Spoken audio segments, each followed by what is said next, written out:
storms to alert you first. This is KIMT Storm Team 3, weather coverage you can count on.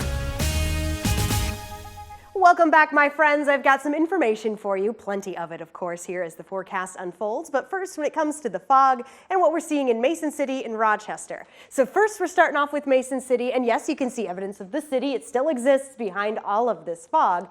Meanwhile, in Rochester, you can see a lot more of the city, but if you look in the distance, you can still see these low-hanging clouds. So what I wanted to show here is that, yes, when it comes to the visibility, and these numbers are quite different. Mason City is about 1.5 miles, where Rochester, where we saw it a lot clearer, is sitting under 1 mile of visibility. So a couple different things here. Mason City's camera, for example, is a little higher than where Rochester's is set, so we're a little more in those low-hanging clouds. Also, Rochester's sensor is at the airport, so a little outside of the city. So that tells you that, say, if you're traveling further to the south, running towards places like Preston, Cresco, that's where you're going to find some of the thicker fog. Meanwhile, in places like Owatonna, it's nice and clear. So we're talking patchy, dense fog, but dense fog nonetheless. If you're worried about roadways and some of the freezing fog, I've got good news. Plenty of green on this board. Things are moving smoothly. Just a few plows out and about, maybe laying down some treatment as temperatures remain around that freezing point. But for most of us, we're above it.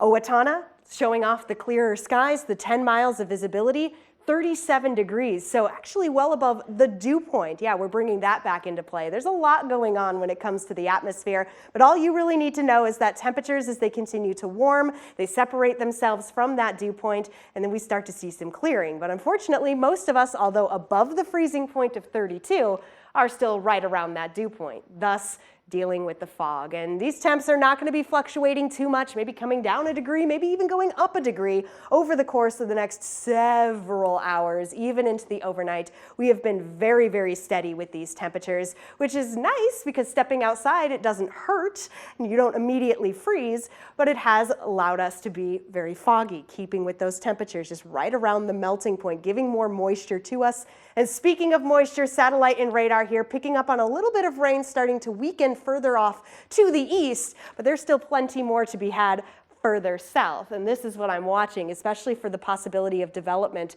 here in our area as we go on through the rest of this afternoon. Sky Tracker 3 gives us a good example of that. This is around 5 p.m. as we're just headed out for our evening commute. We may be dealing with a bit of a wintry mixture too. It's all going to be very dependent on our temperatures, but this particular data set is picking up on the fact that it could be a little cooler in places like Albert Lee, Mason City, even moving into Rochester, Austin, and spreading through as we get into the overnight, dealing with this possibility for a wintry mix. So it basically translates to hazardous travel could be a possibility as we get later into the evening commute and even as we head into overnight and into tomorrow morning. So just a few things we have to watch out for. Once again, dealing with the fog, lower visibility, dealing with a chance for a little bit of that wintry mixture, which could once again create slick spots on roadways for Friday morning.